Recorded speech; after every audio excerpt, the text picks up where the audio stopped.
Hello everyone, welcome to SPDC, where every story unfolds and your mind finds its escape.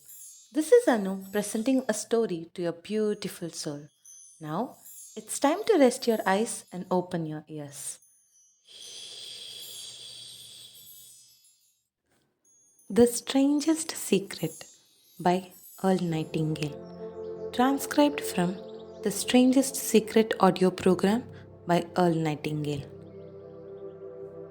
Some years ago, the late Nobel Prize winning Dr. Albert Schweitzer was asked by a reporter, "Doctor, what's wrong with men today?" The great doctor was silent a moment and then he said, "Men simply don't think." It's about this that I want to talk with you. We live today in a golden age. This is an era that humanity has looked forward to, dreamed of, and worked toward for thousands of years. We live in the richest era that ever existed on the face of the earth, a land of abundant opportunity for everyone. However, if you take 100 individuals who start even at the age of 25, do you have any idea what will happen to those men and women by the time they are 65? These 100 people believe they are going to be successful. They are eager towards life. There is a certain sparkle in their eye, an erectness to their carriage, and life seems like a pretty interesting adventure to them. But by the time they are 65, only one will be rich, four will be financially independent, five will be still working, and 54 will be broke and depending on others for life's necessities. Only 5 out of 100 make the grade. Why do so many fail? What happened to the sparkle that was there when they were 25? What has become of the dreams, the hopes, the plans? And why is there such a large disparity between what these people intended to do and what they actually accomplished? First, we have to define success. And here is the best definition I have ever been able to find. Success is a progressive realization of a worthy ideal.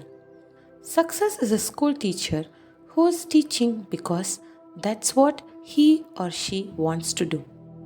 A success is an entrepreneur who starts his own company because that was his dream and that's what he wanted to do.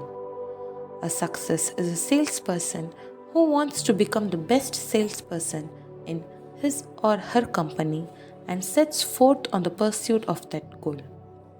Success is anyone who is realizing a worthy, predetermined ideal because that's what he or she decided to do deliberately. But only 1 out of 20 does that. The rest are failures. Rollo May, the distinguished psychiatrist, wrote a wonderful book called Man's Search for Himself, and in this book he says the opposite of courage in our society is not cowardice, it is conformity. And there you have the reason for so many failures. Conformity and people acting like everyone else without knowing why or where they are going. We learn to read by the time we are 7. We learn to make a living by the time we are 30. Often, by that time, we are not only making a living, we are supporting a family. And yet, by the time we are 65, we have not learned how to become financially independent in the richest land that has ever been known. Why? We conform. Most of us are acting like the wrong percentage group and the 95 who don't succeed. Have you ever wondered why so many people work so hard and honestly without ever achieve anything in particular, and why others don't seem to work hard yet seem to get everything? They seem to have the magic touch. You have heard people say everything he touches turns to gold. Have you ever noticed that a person who becomes successful tends to continue to become more successful? And on the other hand, have you noticed how someone who is a failure tends to continue to fail. The difference is goals. People with goals succeed because they know where they are going. It's that simple. Failures, on the other hand, believe that their lives are shaped by circumstances, by things that will happen to them by exterior forces. Think of a ship with a complete voyage mapped out and planned. The captain and crew know exactly where the ship is going and how long it will take, and it has a definite goal. And 9,999 times out of 10,000, it will get there. Now, let's take another ship. And just like the first and only, let's not put a crew on it or a captain at the helm. Let's give it no aiming point, no goal, and no destination. We just start the engines and let it go. I think you'll agree that if it gets out of the harbor at all, it will either sink or wind up on some deserted beach and a derelict. It can't go any place because it has no destination and no guidance. It's the same with the human being. However, the human race is fixed, not to prevent the strong from winning, but to prevent the weak from losing. Society today can be likened to a convoy in time of war. The entire society is slowed down to protect its weakest link, just as the naval convoy has to go at the speed that will permit its slowest vessel to remain in formation. That's why it's so easy to make a living today. It takes no particular brains or talent to make a living and support a family today. We have a plateau of so-called security.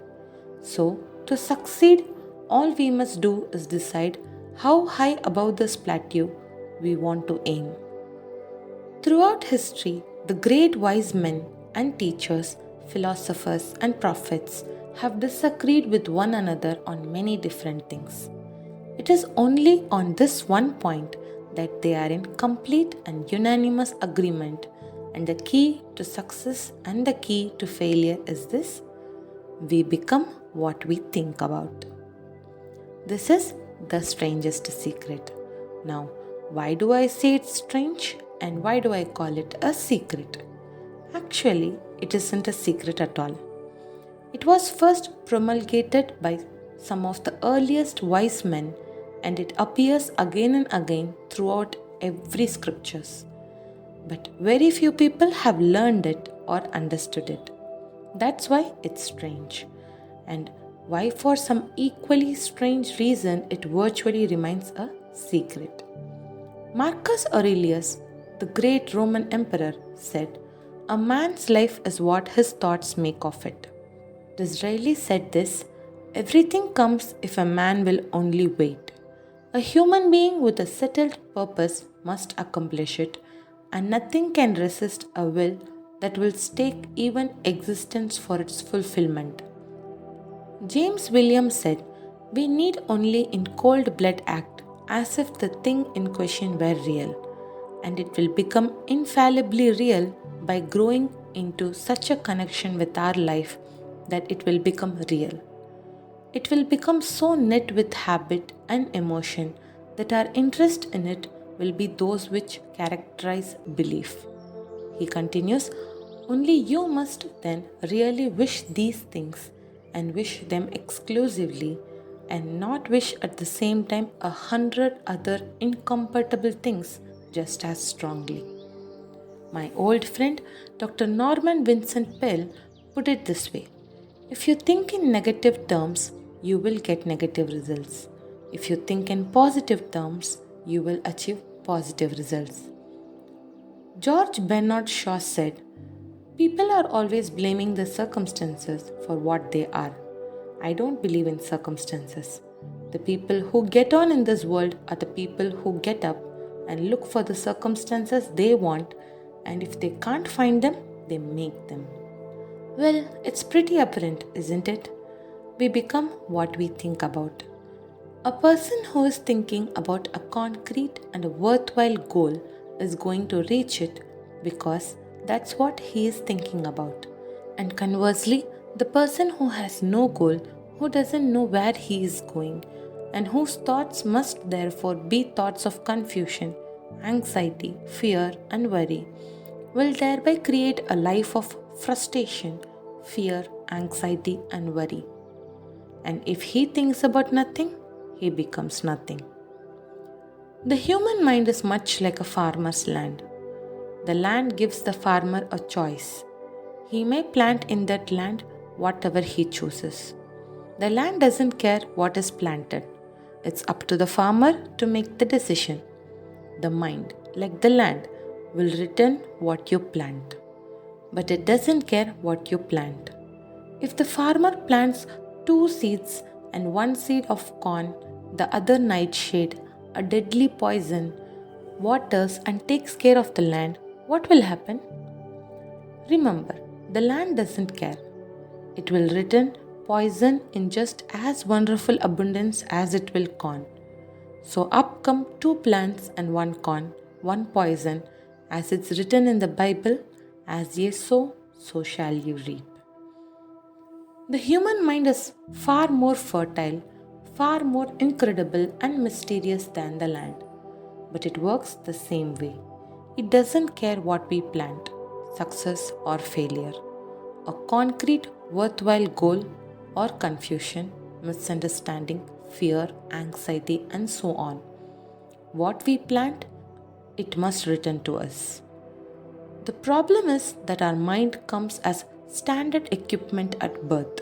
It's free, and things that are given to us for nothing, we place little value on. Things that we pay money for, we value. The paradox is that exactly the reverse is true. Everything that's really worthwhile in life came to us free, and our minds, our souls, our bodies, our hopes, our dreams, our ambitions, our intelligence, our love of family and children and friends and country. All these priceless possessions are free. But the things that cost us money are actually very cheap and can be replaced at any time. A good man can be completely wiped out and make another fortune. He can do that several times. Even if our home burns down, we can rebuild it. But the things we got for nothing, we can never replace.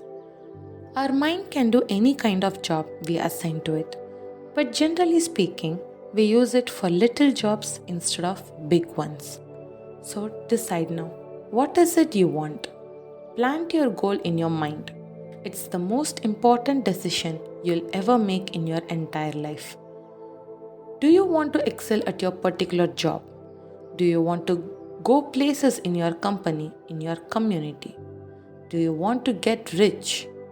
All you have to do is plant that seed in your mind, care for it, work steadily toward your goal, and it will become a reality. It not only will, there is no way it cannot. You see, that's a law, and like the laws of Sir Isaac Newton, the laws of gravity. If you get on top of a building and jump off, you'll always go down and you'll never go up. It's the same with all the other laws of nature. They always work. They are inflexible. Think about your goal in a relaxed, positive way. Picture yourself in your mind's eye as having already achieved this goal.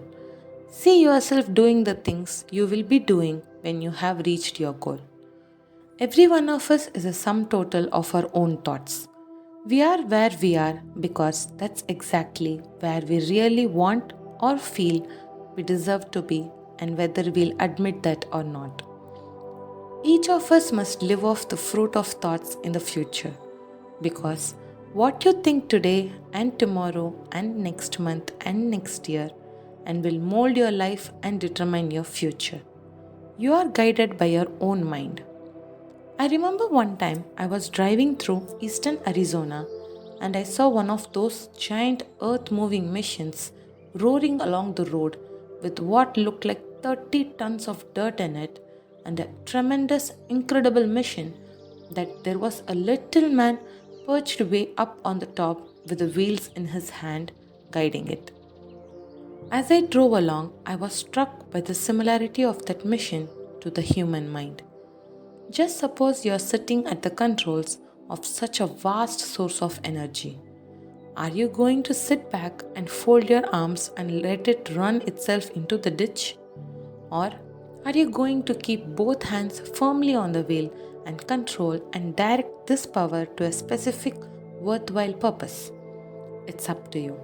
You are in the driver's seat. You see, the very law that gives us success is a double-edged sword. We must control our thinking.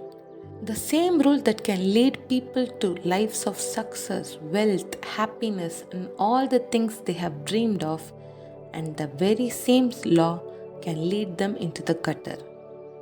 It's all in how they use it, for good or for bad. That is the strangest secret. Do what the experts since the dawn of recorded history have told us to do. Pay the price by becoming the person you want to become. It's not nearly as difficult as living unsuccessfully. The moment you decide on a goal to work toward, you are immediately a successful person, and you are then in that rare group of people who know where they are going. Out of every 100 people, you belong to the top 5. Don't concern yourself too much with how you are going to achieve your goal and leave that completely to a power greater than yourself. All you have to do is know where you are going. The answers will come to you on their own accord and at the right time. Start today. You have nothing to lose, but you have your whole life to win. 30-day action ideas for putting the strangest secret to work for you. For the next 30 days, follow each of these steps every day until you have reached your goal. Number 1. Write on a card what it is you want more than anything else. It may be more money, perhaps you would like double your income or a specific amount of money. It may be a beautiful home. It may be success at your job. It may be a particular position in life. It could be a more harmonious family. Write down on your card specifically what is you want. Make sure it's a single goal and clearly defined. You need not show it to anyone, but carry it with you so that you can look at it several times a day.